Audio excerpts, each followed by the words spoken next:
namin. Mayor Frank Revilla is here. Magandang gabi po, Mayor. Salamat po sa pagdating niyo sa amin. If you can please hand him a microphone, kung meron pong microphone.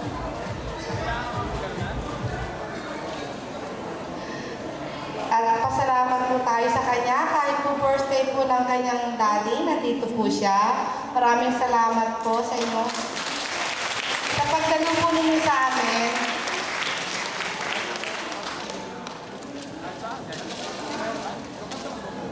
Ay, gano'n. Kailangan, kahit dito na ako sa bahay.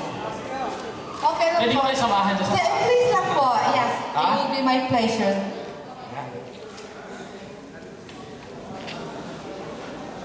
Yan, ako. Alam nyo, ito na kami. After 25 years. Diba? Oh my God, 25 years. Alam ko ninyo, I just turned 39 last Monday. No? Kaya nga eh. Bakit mas mo? 25 years ago. 25 years lang siya. Nakakatuwa naman dahil syempre ang batch ninyo. Since tingin ko, nasa eskwela na kayo, hindi pa ako pinapanganak. Ginagawa pa lang ako. Di ba? 25 years Totoo eh. po yun. Halata naman eh. Halata naman. Hindi naman mukha, Mayor. Oo nga eh, oo nga eh. Mga bata pa rin naman. Pwede na rin, pwede na rin.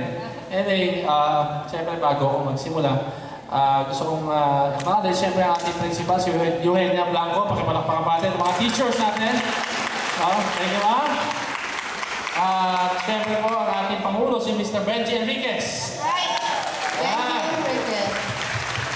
At sa lahat ng committees na bumubuo ng reunion ng Batch 84, congratulations sa inyo. Ako Job well done, officers. Medyo Job po, well siyempre, done. at ang kasama po natin na dati naglilingkod sa ating pong, nakasama ko naglingkod sa Sangguniang Panlalawigan, ang ating pong dating Vice Governor John B. Cremulya, pakipalakpakan din po natin.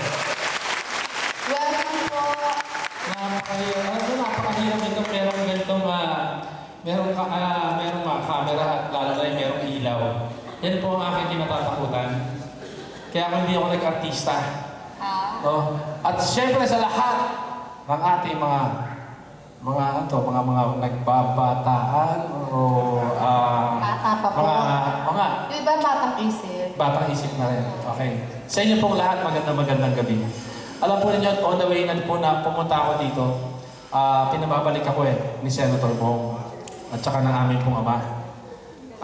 Nung na-stroke po siya last year, ngayon for the first time, ngayon lang talaga umarap sa public ang aming pong ama. Na ngayon ay nagpapagaling at nagpapalakas. Alam po ninyo, during the time nung the other day, dumalaw po ang ating mahal na Pangulo, Gloria Macapagal-Arroyo, dito po sa aming pong tahanan para po sa aming kaarawan ng aming pong ama at saka ng inyong lingkod. Alam po ninyo, ngayon, kaya pinababalik po nila kaagad ako doon dahil nandun po ang ating mga barangay leaders ng bayan ng Bacoor. Dahil ang aming pong ama ay mag-a-announce siya na siya yung ating pong minimiti ng ating pong bayan at mga kababayan natin, lalong-lalo na ho yung mahihirap na kababayan natin. Magdodonate po ang pamilya namin at ang ama ko ng worth 25 million na lupa para po sa tatayuan ng Municipal Hospital ng bayan po ng Bacoor. Alam po ninyo, nakakatuwa roon sa pagbibigay niya ho ng lupa ng aming pong ama. Ang Pangulong Gloria ho, nagbigay ho sa akin ng cheque the other day. No, nagbigay po ng cheque ang Pangulong Gloria sa akin ng 4 na milyong piso para paunang pagpapagawa ng construction ng Municipal Hospital ng bayan.